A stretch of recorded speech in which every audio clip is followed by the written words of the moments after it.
Gold বার, সোনার বার, সেই সোনা কি বিদেশ থেকে এসেছে? সুইজারল্যান্ড থেকে সিউড়িতে এসেছে এই সোনা।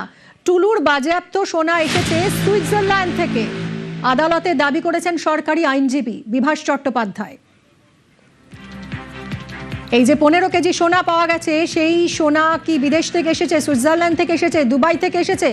এরকমই দাবি করছেন সরকারি আইনজীবী যে হ্যাঁ বিদেশ থেকে এসেছে, সুইজারল্যান্ড থেকে এসেছে এই সোনা। আদালতে দাবি সরকারি আইনজীবী বিভাস চট্টোপাধ্যায়। মোহাম্মদ মিনার ভদ্রলোককে আজকে অ্যারেস্ট করে ওনার প্রোডাকশন হলো ফার্স্ট টাইম। তা আমরা পিসিপিআর চেয়েছিলাম, 8 দিনের পিসিপিআর কোর্ট অ্যালাউ করলো। যে গোল্ডগুলো পাওয়া গেছে তাদের মধ্যে বেশিরভাগই দুবাই বা বিভিন্ন জায়গা থেকে কেনা, এবং সুইজারল্যান্ড এবং দুবাই। এছাড়া গোল্ডগুলোর মধ্যে ব্ল্যাক কিছু টেপ লাগানো, অ্যাডহেসিভ টেপ লাগানো, যার ফলে এদের অ্যাকচুয়াল ডিটেকশন করা খুব মুশকিল। তো ইনভেস্টিগেটিং এজেন্সি এই জায়গাটাও দেখবে যে এটা আদৌ স্মাগলিংয়ের কিনা, ওই অ্যাঙ্গেলটাও দেখবে। তো গভর্নমেন্ট এক্সচেকার মানি দীর্ঘদিন ধরে ফাঁকি দিয়ে এইভাবে ওয়েলথ অ্যাকুমুলেট করা হয়েছে, সাধারণ মানুষের টাকা। তো এই পুরো ব্যাংক যা ক্যাশ যা আছে অ্যাজ পার ল যা হওয়ার হবে। বীরভূমে বিপুল সোনা উদ্ধার। সরকারি আইনজীবীর দাবি এই সব সোনা এসেছে দুবাই এবং মালয়েশিয়া থেকে। সোনা আনা হয়েছে সুইজারল্যান্ড থেকেও। বুধবারই টুলু মণ্ডলের শ্যালক মিনার মণ্ডলের বাড়ি থেকে উদ্ধার হয় বিপুল সোনা। আর এই বিপুল সোনা এসেছে বিদেশ থেকে, সুইজারল্যান্ড থেকে আনা হয়েছে, দুবাই থেকে আনা হয়েছে, মালয়েশিয়া থেকে এসেছে এই সোনা। এরকমই দাবি করছেন সরকারি আইনজীবী।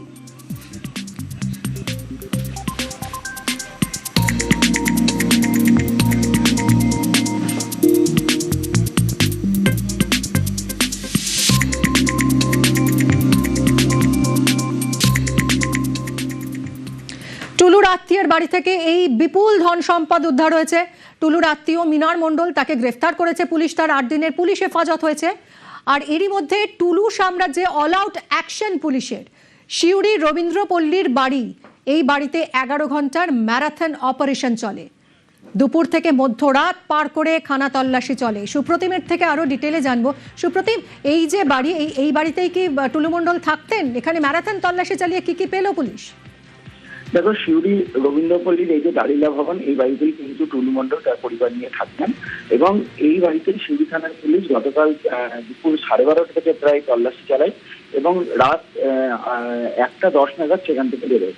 এবং বিভিন্ন তল্লাশি চালিয়ে পুলিশ যেটা পেয়েছে, যেটা আমরা পুলিশ সূত্রে জানতে পারছি, প্রায় 270 গ্রাম মতো সোনা, 500 গ্রাম মতো রূপোর অলংকার এবং তার সঙ্গে 8 থেকে 10 লাখ টাকা মতো নগদ টাকা উদ্ধার হয়েছে। এবং পুলিশ সেগুলিকে সমস্ত সিজ করেছে, সিজার লিস্ট বানিয়েছে। এরপরে বাড়িটি কিন্তু পুলিশ, সিউড়ি থানার পুলিশ সিল করে দেয়।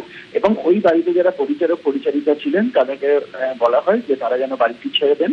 এবং সেই মতো তারা যখন রাত্রিবেলায় পুলিশ যখন বাড়িতে সিল করে, পরিচারক পরিচারিকারা সেই বাড়িটা ছেড়ে দিয়ে নিজের বাড়ি চলে যান। এবং ওই বাড়িতে একটি পোষ্যও ছিল, সেই পোষ্যটিকেও কিন্তু পরিচারক পরিচারিকারা নিয়ে গেছে পুলিশের নির্দেশে। এবং পুলিশ গোটা বাড়িটিকে সিল করে দিয়েছে। এবং তদন্তের খাতিরে এই বাড়িতে আবারও তল্লাশি অভিযান চালানো হতে পারে বলে জানা গেছে সিউড়ি থানার পুলিশের। ধন্যবাদ সুপ্রতিম।